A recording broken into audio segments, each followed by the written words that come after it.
Okay, welcome with another episode of Everyone's a Producer from Prepr. And today our guest is Joost from Bannerwise. Good afternoon, Joost.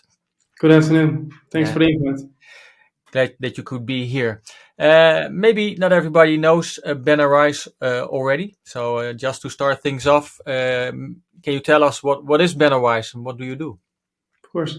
Bannerwise is a creative management platform, and we enable marketers and agencies to easily create all type of digital ads.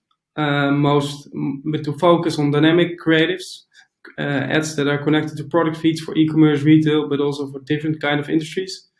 We are a Dutch startup based in Amsterdam with an international focus. Yeah. So it's creative ads, so there's banner sets, all kinds of dynamic banners and that you produce. And what stage would you describe yourself in as a startup?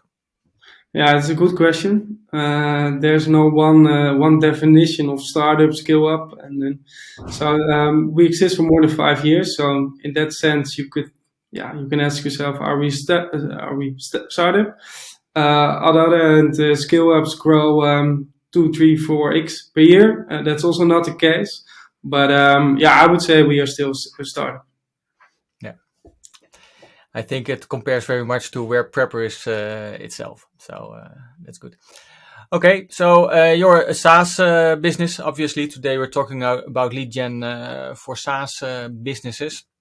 And maybe first you can tell us a little bit about what is a lead for Bannerwise and how do you go about your lead gen strategy?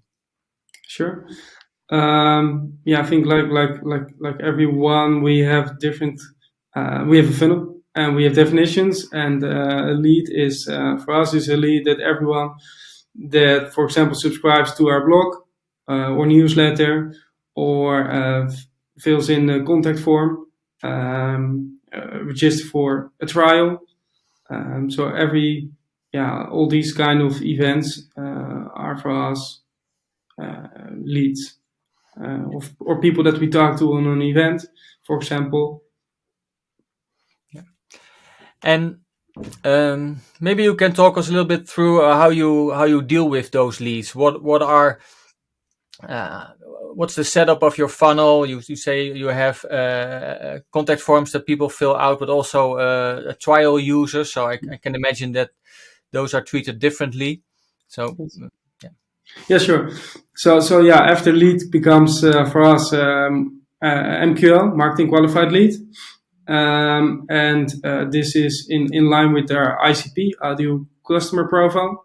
We have different type of tiers based on company information, but also information of the contact person.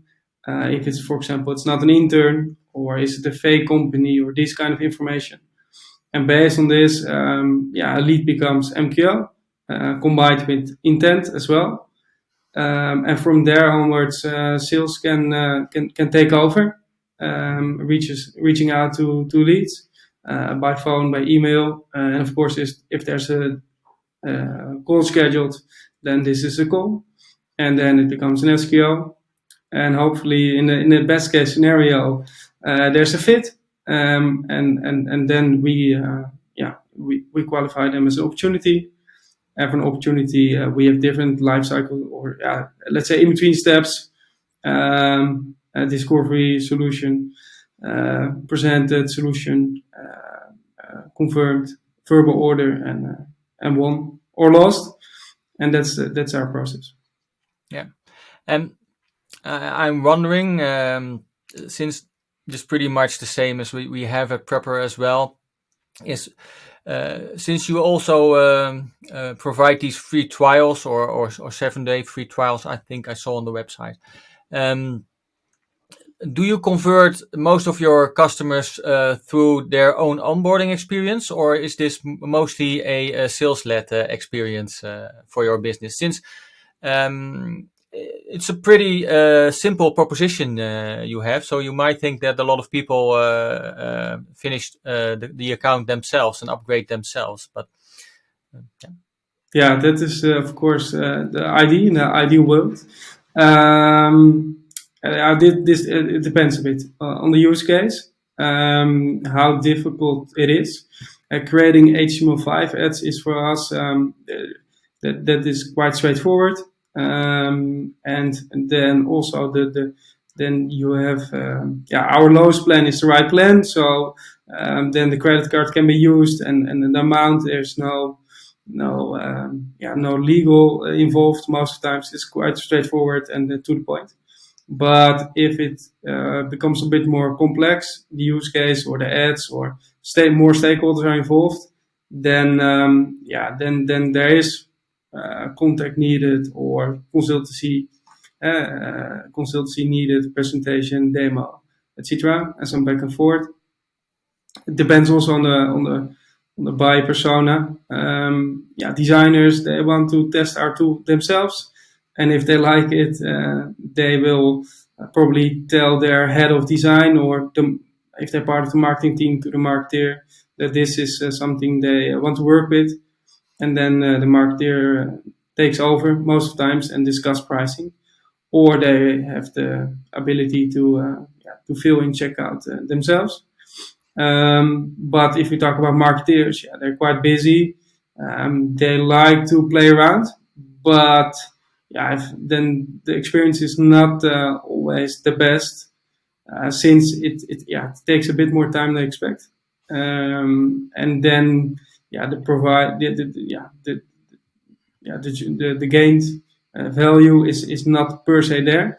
So that's why then we have to help them also to show how it works. And then we try to reach out to them and say, listen, you can do this or that, or let's schedule a call.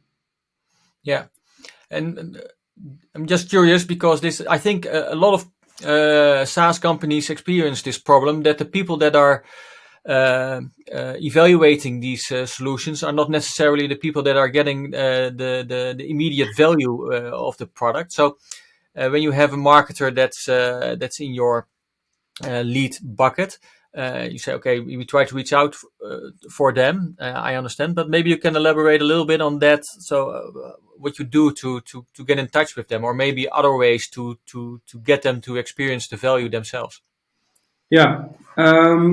Sometimes you do a bit extra, a bit more. In our case, marketer is not a designer. However, some marketers are very good designers, and some shouldn't design, if you ask me. But then we try to help them. So proactively, we go to the website or check the ads in Facebook or check the other type of ads, and we try to get retarget ourselves. And then we rebuild these ads and make a vidchart, for example, and say here is a way to scale up. If we know, for example, that languages and automation is important, so we show the product with their own ads, and then this becomes more interesting. And then sometimes they then want to talk, for example, and want to continue the conversation or start the conversation. Okay, clear. Another thing I'm interested in is what channels work best for you at the moment to reach your audience and to collect these leads. Like paid, there's a lot of talk about content marketing, product-led marketing. So there are some different ways you can go. Maybe you can fill us in a little bit about your struggles there. Where to start? Of course, paid is there.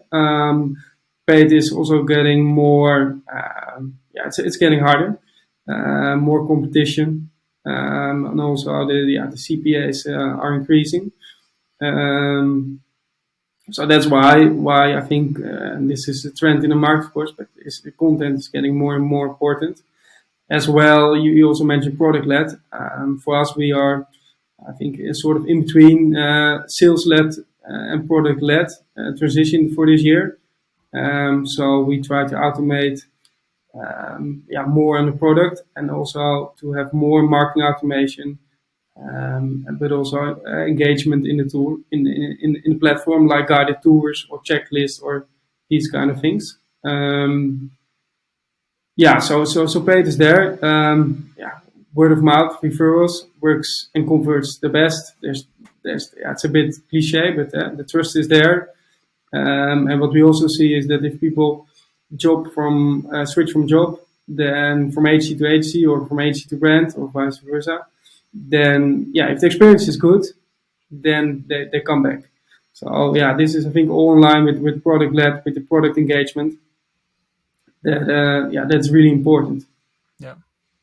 So that's interesting because I also hear a lot of talk about the transition to product led, but that's something you experience yourself as well. That's transitioning from sales led to product led, for example.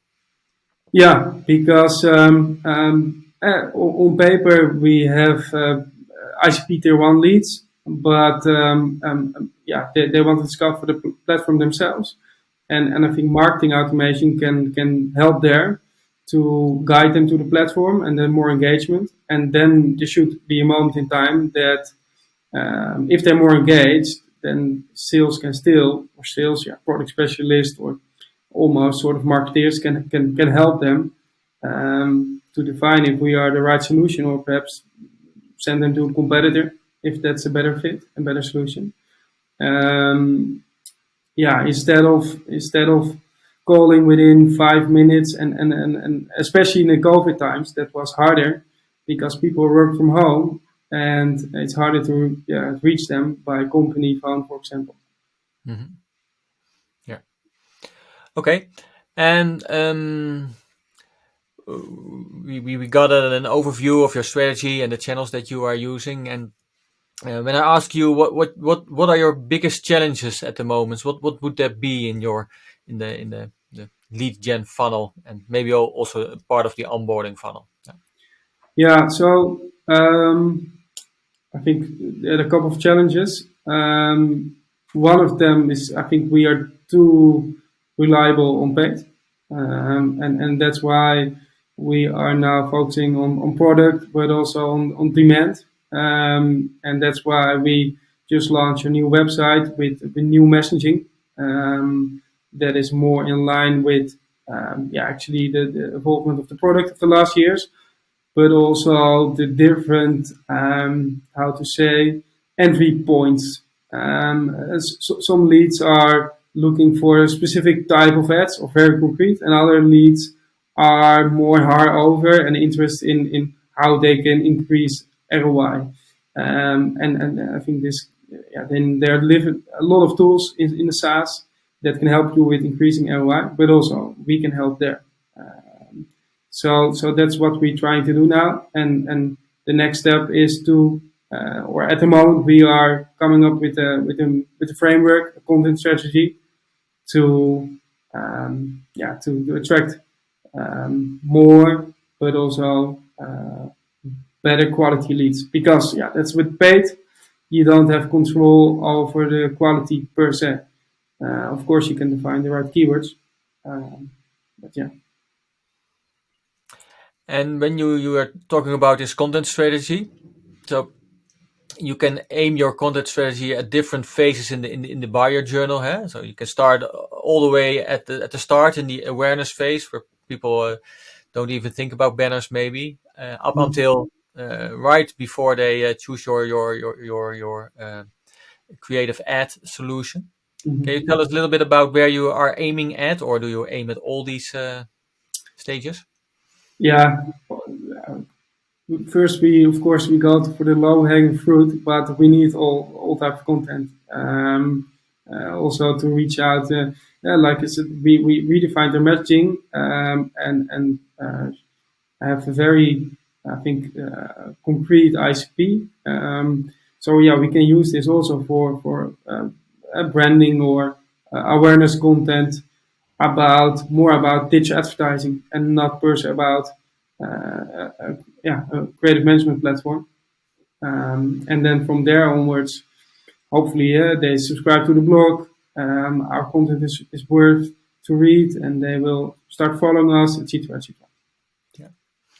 Okay, I think I have two questions left for you. One is that you triggered me by saying that word of mouth is still very important, and obviously that is. Is there something in your solution, because it's a SaaS solution, but it's mostly used, I think, by one company and some users within that company. Do you encourage your users in some way to spread the word for Bannerwise? Since it's not that obvious, like everybody knows the Hotmail and Dropbox examples, but it's not so obvious for most SaaS products to have a built-in ambassador feature. At the moment, not. And the reason herefore is that back in the days, we wanted to go for Stripe as a payment solution, but back in the days they weren't supporting ideal payments, and the focus was on the Netherlands, and the most common payment option is ideal. So we decided to go for an e-commerce solution, and build our own infrastructure in terms of subscriptions, invoicing, etc. This is not, of course, not ideal, and this makes this harder also to implement. Currently, at the moment, we're looking to an alternative, and this makes everything easier, and also a referral program that works smoothly and that's efficient to build. And then we want also to implement this in our solution, where you indeed have a refer friend program, etc. This is also, of course, in line with product led. Yeah. Okay. Thank you. And the last question, and I don't know if we've prepared this. Most of the time we ask this up front as well, but I think you can manage this. Is that maybe you have one experience or one insight or one pro tip or whatever you call it, but for our audience that you can share regarding to lead gen for SaaS companies. So what would be your tip for somebody that starts out with a SaaS business and say, okay, you have to remember this because this is what I hit my head against the wall and I should have done differently maybe. What I think, if I could do everything again, is that, and then I think that the focus also is content here, is to first have a real content strategy instead of writing content for writing content. I still think a lot of actually SaaS companies that say, okay, listen, we want to have a blog article every week, or this kind of approach, and we want to have a newsletter. But then, you get all different messages here and there, and that is, it's okay to have some content, but also for distribution and campaigns, better spend more time first in the content strategy, and the buyer personas and the ideal customer profile, and then start distributing content, because creating content can be expensive, and especially if you want to write different blogs, etc., or even video or webinars. But I think you should first spend more time on strategy rather than writing content, individual content, let's say. Yeah, I can imagine that a lot of people can relate to that. Yeah. We've all been there, I guess. Okay, Joost. Well, that's a great tip, and thank you very much for your time. Good luck with Bannerwise, and who knows, we'll talk with you some other time in the next phase of your startup. Cool. If we are skilled. Yes. Okay. Nice. Thank you very much. Thank you. Bye. Have a nice day. Bye bye.